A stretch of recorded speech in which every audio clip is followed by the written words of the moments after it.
bro.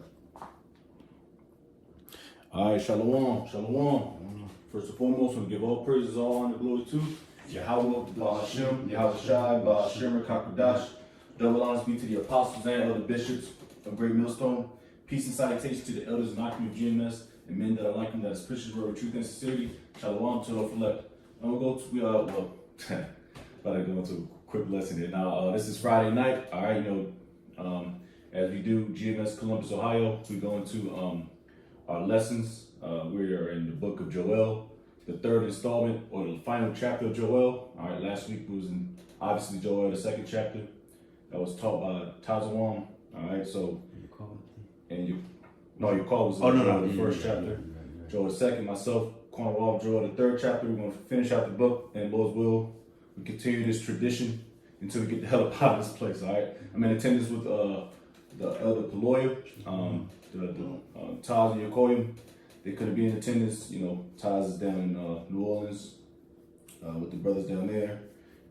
Stuck at work. You know how it is in Babylon. But anyways, we're gonna continue to work, man. No excuse. So without further ado, we're gonna start at Joel third chapter at the top. We're gonna throw some precepts out. We're gonna close out. This is Joel 3:1. For behold, in those days and in that time, when I shall bring again the captivity of Judah and Jerusalem, I will also gather all nations, and I will bring them down.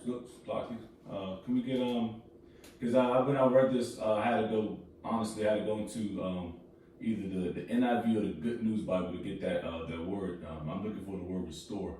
So if you got the NIV, let me see. Or the New Living. Let me see. So all I have is a Good News Bible. I can get the precept as well. All right. Okay, right. You say you want to read that in NIV? Yeah, please. Because I'm looking for a particular word. This is Joel 3:1 NIV. In those days and at that time, when I restored the fortunes of Judah and Jerusalem. So I was restoring. All right, we're at the time of restoring right now. This is the present time now.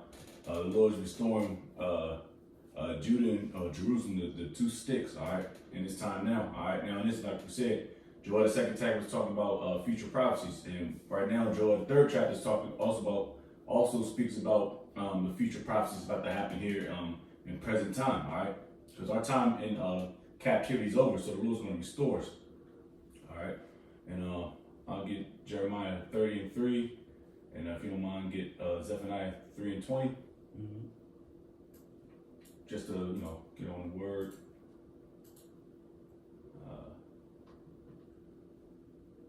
Which one you want first? Oh, you can go if you got it. Zephaniah 3:20 says, "At that time will I bring again." It's like it. At that time will I bring you again, even in the time that I gather you, and I will make you a name and a praise among all people of the earth. When I turn back your captivity before your eyes, saith Yahweh. Just to back up Joel third chapter, all right, 3:1. All right, just to keep back it up. Once again, Jeremiah 30:3. For lo, the days come, saith the Lord Yahweh, that I will bring again the captivity of my people Israel and Judah, saith the Lord Yahweh, and I will cause them to return to the land that I gave to their fathers, and they shall possess it. And that's talking about the land of Israel. And also talking about the whole land, because we're going to possess the whole world, all right, when we get up in power and rulership. But like I said, these things must come to pass. You continue on reading. You can go back to KJV. No, you go back to the KJV. It's Joel 3:2. I will also gather all nations, and I will bring them down to the valley of Jehoshaphat, and I will plead with them there for my people and for my heritage Israel, whom they have scattered among the nations and parted my land. Yeah, hold on, Slocky. Yeah, I gotta move a little quick. Normally, it's all of his brothers in attendance to move. Yeah, of course, as we know, with the valley of where we at, Jehoshaphat that's told in the scriptures of the second verse. That's the valley of Yahweh Shaphat, all right, the Lord's judgment, all right, and where that's going to take place in, all right, I got the map right here. We have to bring the camera up, all right. So where that's going to be taking place is going to be pretty much down in Southwest Asia, or want to say Northeast Africa, in that area, what they call the Middle East. All right, now dry land. You got Syria to the north, You got Yemen. Ready for the camera? Oh no, well you bring it up if you want. Okay. Yeah, so the Valley of Decision or Valley of Yehoshaphat, Lord's Judgment is going to take place right here. You see Baghdad, Iraq is modern day, what is Babylon, what you know as Babylon back in the day. You got Syria to the north, all right, Lebanon, and you got, of course, Jerusalem to the far west. Then you got to the south, well, Yemen, but it's mainly going to be fought down in Saudi Arabia, Syria, Iraq, Persian Gulf. Yeah. And you're gonna push a little to the east, Iran. I don't really see per se, but this is the ball field. All right. You got the Red Sea to the west, the Gulf, the Arabian Sea south. This is pretty much our battlefield right here, man. All right. That's where the Lord's judgment is gonna take place. All right. You can read that in the 13th chapter. We always go into it, but that's pretty much it. And I know you know the Euphrates rivers? It's like somewhere right here, right? Something like that. So I know that a lot of that's drying up. Yeah. Where we at? Euphrates, yeah, it's up here somewhere. No, I just typed the shit in. Yeah, because that's mentioned in Revelation. I don't know if that's on your list, but Also, it's around Iraq. Yeah. Oh, yeah.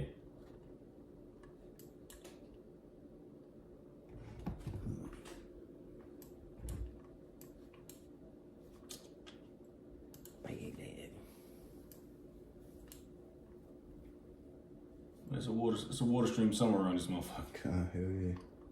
But I am familiar with it. Yeah, you can't find it's all good. Yeah, because I gotta go back and down. Yeah, I find it. Cause I know it's like it's like goes through like 3 different countries or some shit, but yeah, kind of. That's a major spot right there. Your favorite rate. Yeah, that's around Iraq. Yeah, I just gotta.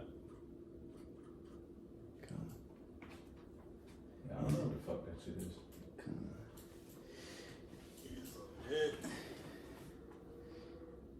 Well, matter of fact, let me see if I can. Yeah, I got it. All right, it's like thing. Euphrates rivers. You know what I'm saying?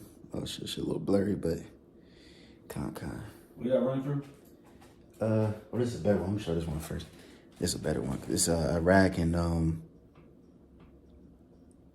I think Turkey too. Oh, Turkey. Okay, yeah. I think somewhere else maybe, but I think kind.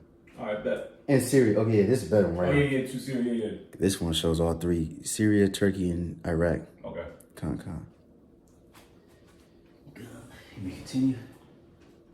Yep. So yeah, like I said, the Valley of the Lord's Judgment. So that's where the main fight is going to be at to take place. That's why you got the draft ramping up. Trump is trying to get the troops all motivated to want to join, and that's the whole plan. If you don't want to join and you're of age and you're able-bodied, you might get that letter in the mail, man. You might get that email or that phone call from Virginia. All right, you can take. It says, and they, verse 3, and they have cast lots for my people. Hold on, did I finish? Yeah, I finished verse 2. All right, verse 3 says, and they have cast lots for my people and have given a boy for a harlot and sold a girl for wine that they might drink. Yep, and that's the curses, man. We fall on the curses. You can read Deuteronomy 28th chapter. I did have some precepts queued up. Excuse me. I mean, pretty much that goes without saying. All right. These people they cast like they sold us for sex slaves. Back in I know your area, they sold children for what, the rum? Mm-hmm. Yeah. So that's not common. We know that's common. We know about those things. All right. That's in the curses. Deuteronomy 28th chapter. All right. Right, and just real quick, I always like to make this point, because just show you that Northern Tribe went through the same situation. I think it's on my old phone. I didn't even try to look for it, but I had a picture. Matter of fact, I got it right here actually. It's a lucky. I remember I took this picture. What was it? 2019, old ass picture. And it was like some the Columbus Library, and I was reading this book about the Indian people. And let me see if I can read a little bit of it, and I'm gonna show a picture. It says Indian females like this young woman who has been, so like I'm trying to, looks a little blurry, but it says which was from now today the Stanilis County. Sometimes I can barely fucking read this shit, so I can. But I'm gonna skip to the point. It says Southern California Indian female at the price, sold Indian female at the price of a pound of gunpowder and a bottle of brandy. Damn. And here's a picture right here. It's like the words are a little blurry, so I'm just, but yeah, that should show you, Jake went through the same shit. But yeah, we got it. Let me continue. Yeah, they had some precepts lined up for verse 2. It's all good though. We can continue to push. Okay, come. Yeah. All right. It says, verse 4.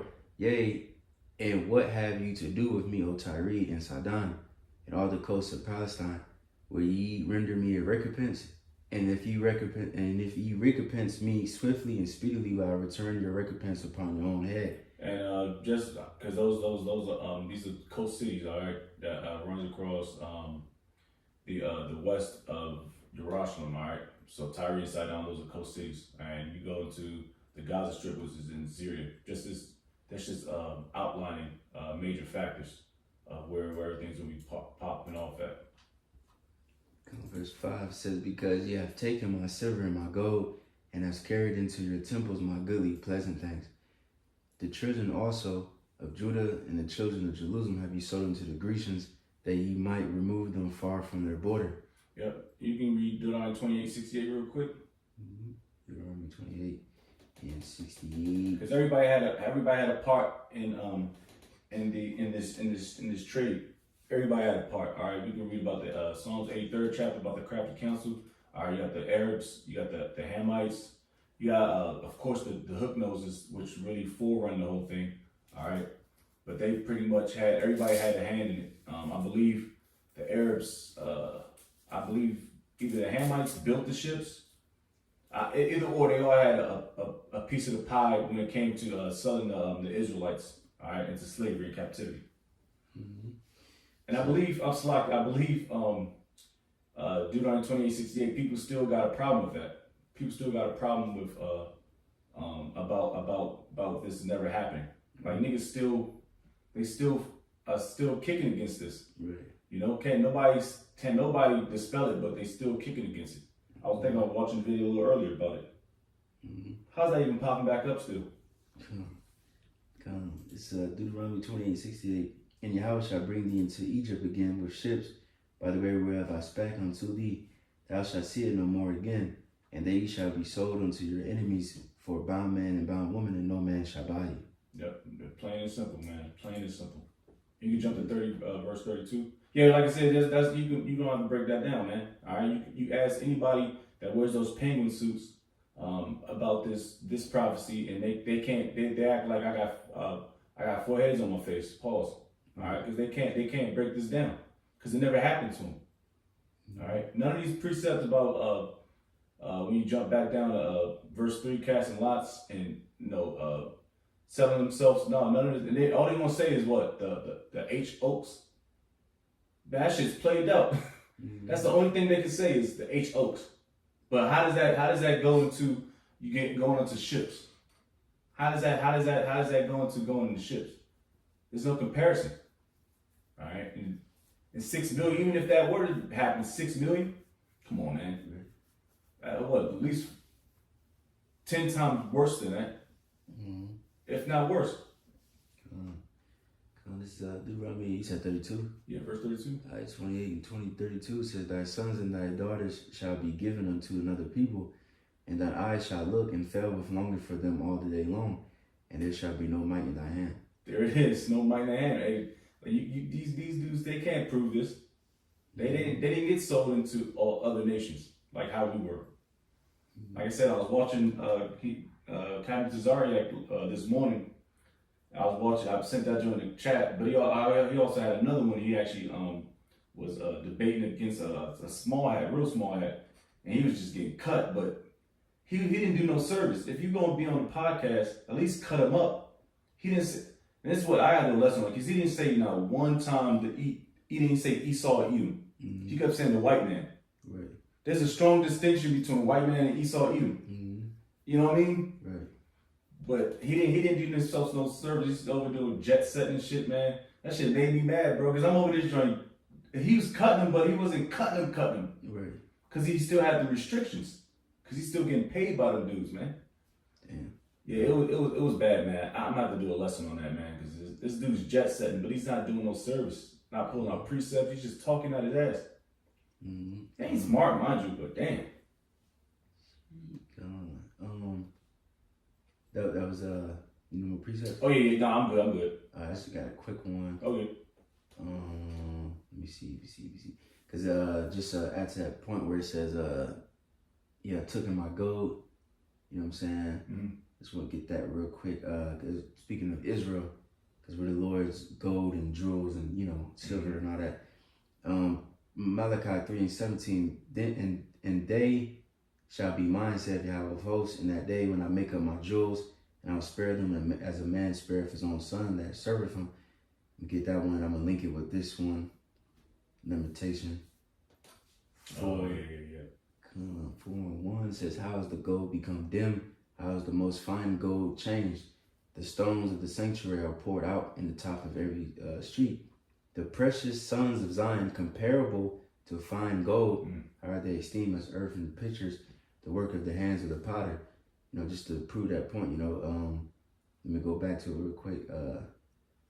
Joel 3, and it says,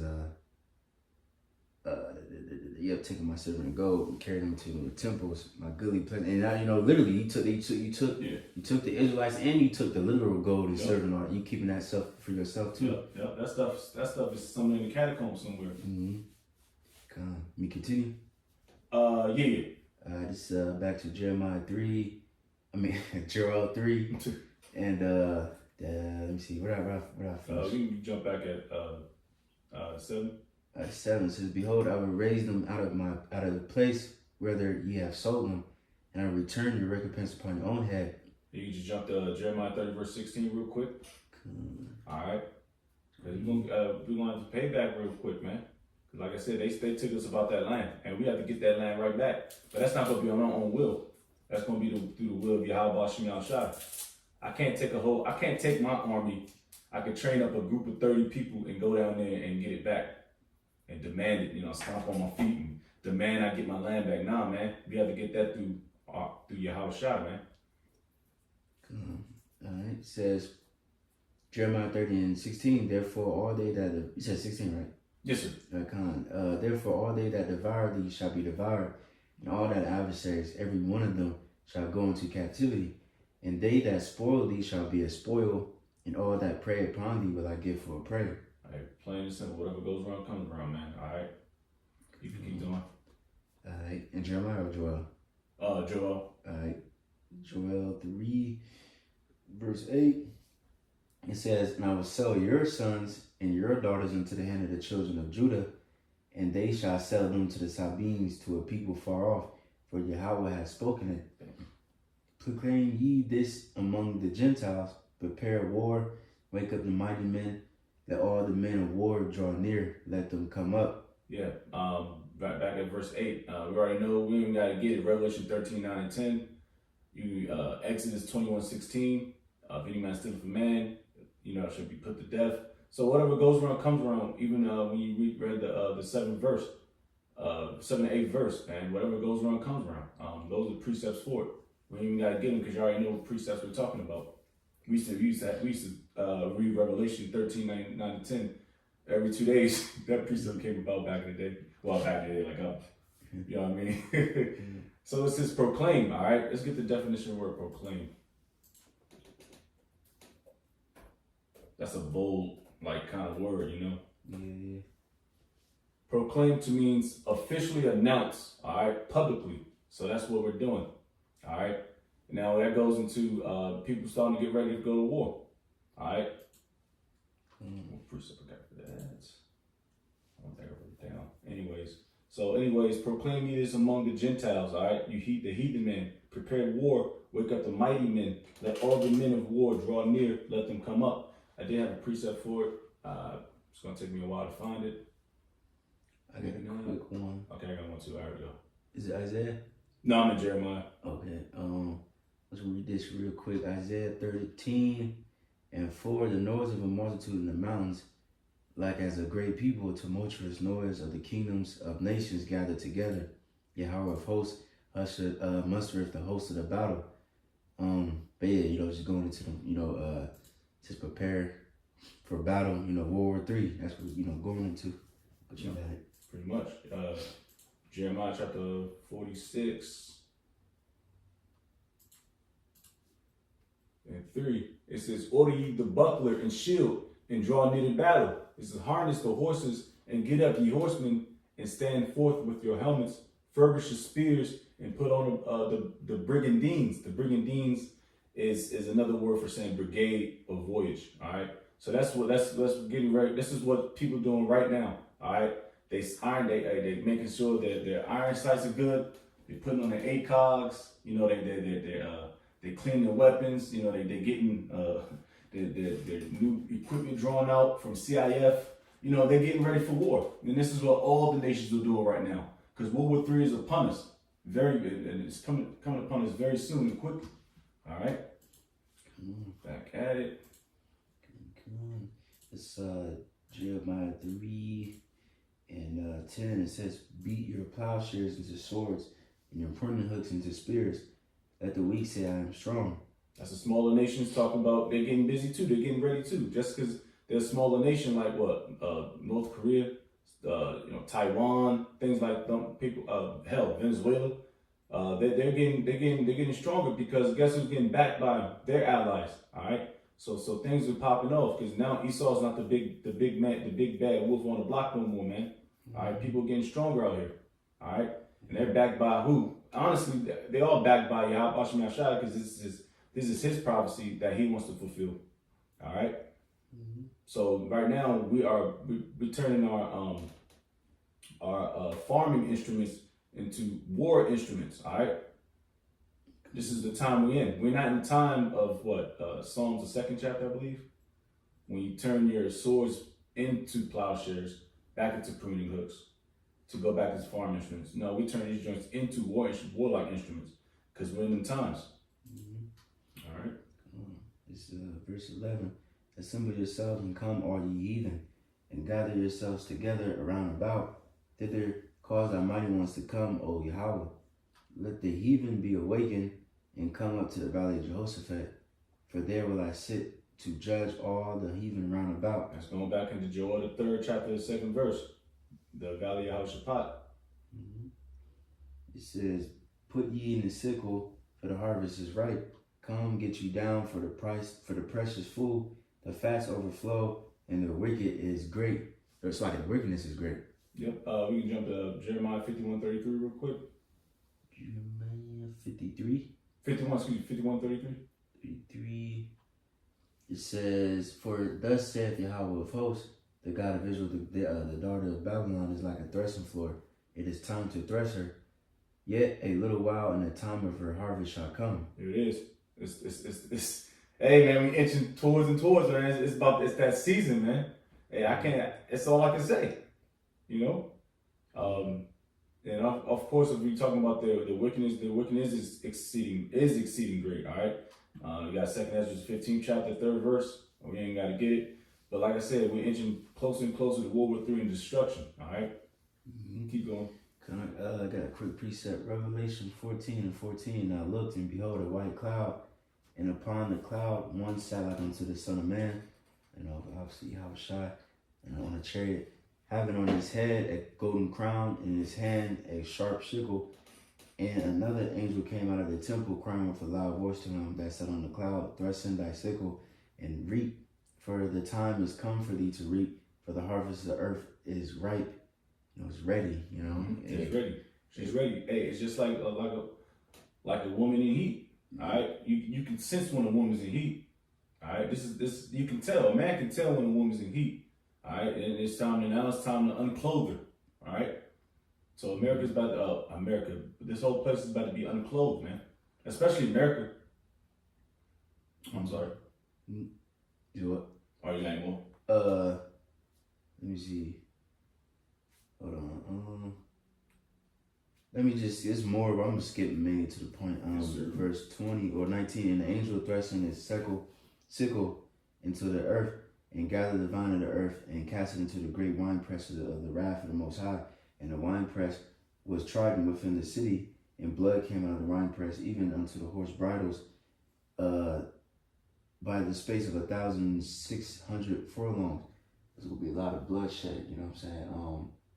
The harvest is ripe, is ready. But there's another example. You don't gotta get it, but it's in Ezra's when it says, the wickedness, the floor of wickedness is grown, and now it's time for it to be cut. Like it likened it into was it corn? You know what I'm saying? Oh yeah. Yep. But yeah, let me go back to that. Joel. And that's beautiful how that links up, because it tells you even when you jump up from the Joel the 10th, the 3 and 10 talk about the farming instruments. So it has a beautiful kind of poetic type situation. Mm-hmm. Man. Come on. This is Joel 3 and 14. It says, multitudes in the valley of decision, for the day of Yahweh is near in the valley of decision. Yeah, you jumped real quick, Revelation 11:14. Like I said, everything is, we're inching near and near. All right. It says, Revelation 11:14, the second woe is past, and behold, the third woe cometh quickly. So it comes quickly. Now, if I can do some math on this real quick, I'm not that good at it, but I can give me a calculator real quick. Let's see. This is 1940. Let's say 1941. Oh shit. Say 2026. Fuck it. Minus 1941. That's what, 85 years? Damn, that's 85 years to what? Possible World War III. If I did the math correctly, to 2026, which Lord's will. This is the last year we're on this wicked ass kingdom. So yeah, it's coming quickly. From World War II to World War III is less than 100 years. And not even from World War I and World War II was, what, 30 to 40 years. So things are ramping up. All right. This is Joel 3, and it says, let me see. So like I lost my place. Oh, 15? All right, 15 says, the sun and the moon shall be darkened, and the stars shall withdraw their shining. It says, Yahweh also shall roar out of Zion, and utter his voice from Jerusalem, and the heavens and the earth shall shake. But Yahweh will be the hope of his people and the strength of the children of Israel. Mm-hmm. And I'm going to hope. About something. You can read until 17. Come on. I got a quick precept. All right. Real quick. Zephaniah 1:14. It says, the great day of Yahweh is near. It is near and hasteth greatly. Even the voice of the day of Yahweh, the day of Yahweh, the mighty man shall cry there bitterly. The day is a day of wrath, a day of trouble, a day of distress, a day of wasteness and desolation, a day of darkness and gloominess, a day of clouds and thick darkness. And going into that, Proverbs said the moon will be darkened. You know what I mean? The missile is going to be blocking out the sun, and also, double fold going to the wisdom too. But it's going to be a very dark day altogether. But going back, Joel 3 and 16, it says, Yahweh also shall roar out of Zion, and utter his voice from Jerusalem, and the heavens and the earth shall shake, but Yahweh will be the hope of his people and the strength of the children of Israel. So like I read that twice. But so shall ye know that I am Yahweh your God, dwelling in Zion, my holy mountain. Then shall Jerusalem be holy, and there shall no strangers pass her anymore. Yep. So I did have a couple precepts. We can jump back. You already kind of made that point about the sun being covered. Yep, so I don't have to hit that precept. Of course, Isaiah 24 about the earth being moved like a drunkard to and fro. Psalm 61 and 3, and I'll read Isaiah 12 chapter. It's Psalm 61 and 3. It says, for that has been a shelter for me and a strong tower from the enemy. Yeah. That was pretty much yeah, exactly. Because the Lord's he's gonna protect his elect in that day. All right. So like, it's kind of throwing our groove off because we normally have the whole camp with us. So we kind of, but we do what we gotta do. You know what I mean? There's no fucking excuses. All right. Hey, shit. Hey, the Lord sent his men out by twos. You know, that's all you need. You know what I mean? Hey, you just gotta adjust, man. Sometimes you gotta throw in that audible. But yeah, Psalm 61:3 is plain. You even gotta break that down. I'm gonna get Isaiah 12 chapter. I honestly want to read the whole. It's only like 6 verses, which is kind of odd in Isaiah. It's almost kind of read like a Psalms, to be honest with you. So I'm gonna read this real quick. Isaiah 12 at the top. This is going to Joel 3:15 to 17. This is, and in that day thou shalt say, O Lord, I will praise thee. Thou was angry with me, thine anger is turned away, and thou comfortest me. Behold, the Most High is my salvation. I will trust and not be afraid, for the Lord, it says Jehovah, Yahweh is my strength and my song. He also is become my salvation. Therefore with joy shall ye draw water out of the wells of salvation. And in that day shall ye say, praise the Lord Yahweh, call upon his name, declare his doings among the people, make mention that his name is exalted. Whew. Sing unto the Lord, for he hath done excellent things. This is known in all the earth. It says, cry out and shout, thou inhabited Zion, for great is the Holy One of Israel in the midst of thee. So we have to exalt Yahweh Shah. When he does things like get us out the land of Egypt, out of captivity, when he parted the sea, and he closed that motherfucker up on those heathen, he got us up out of there. Of course, when the Passover, when the Lord passed over us, or the chariot, or Yahweh passed over us and started tearing up the heathen, man, we had to exalt Yahweh Shah and things like that, man. And guess what's how great it's gonna be now? The return of Yahweh Shah when he starts tearing this place up again, because this is our worst captivity ever, man. All right, even during the time of the Roman Empire, we still knew who we were. I didn't know a lick of Israel. I didn't know what the hell that meant. Every time I've heard of Israel is down there in just the land of Israel. That's all I knew. I didn't know who the chosen people were. I was a nigga. I was in churches, but I wasn't in churches for the right reasons, mind you. It was legs all over that place. You know what I mean? But we must exalt Yahweh Shah, man, because he's going to protect us in those days. Let me see. Get back to Joel. This is Joel 3 and 17. Well, 18. You good? Oh, yeah. Okay. Verse 18, it says, and it shall come to pass in that day that the mountains shall drop down new wine, and the hills shall flow with milk, and all the rivers of Judah shall flow with waters, and a fountain shall come forth of the house of Yahweh, and shall water the valley of Shittim.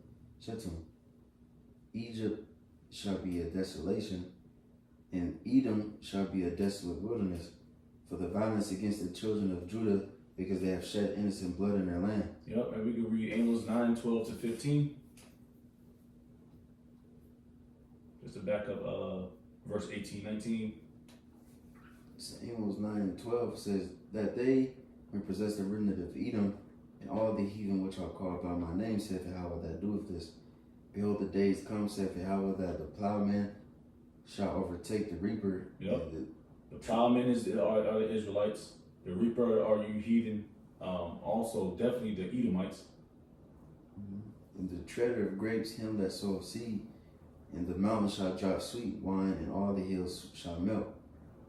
You said continue, right? Yeah. Okay, and I will bring again the captivity for my people of Israel, and they shall build the waste cities and inhabit them. Yep.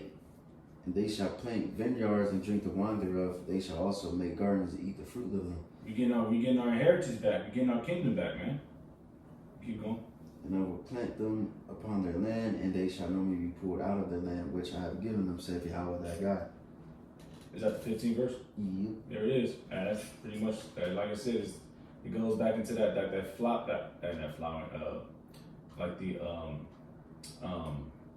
it's like it goes back into it's synonymous with planning and going into yard work, so to speak. You know, your yard instruments, and it's just beautiful how poetic it's talking, man.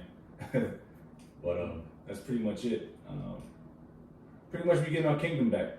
All right. So once everything's said and done, when the smoke clears, physically and literally and figuratively, we're gonna get our kingdom back, man. We're gonna get our name back, man.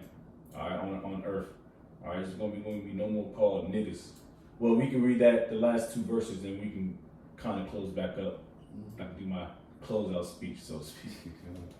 It says, verse 20, but Judah shall dwell forever in Jerusalem from generation to generation, and for I will cleanse their blood that I have not cleansed, for Yahweh dwelleth in Zion. Yep, and we can get Revelation 21, 3-5.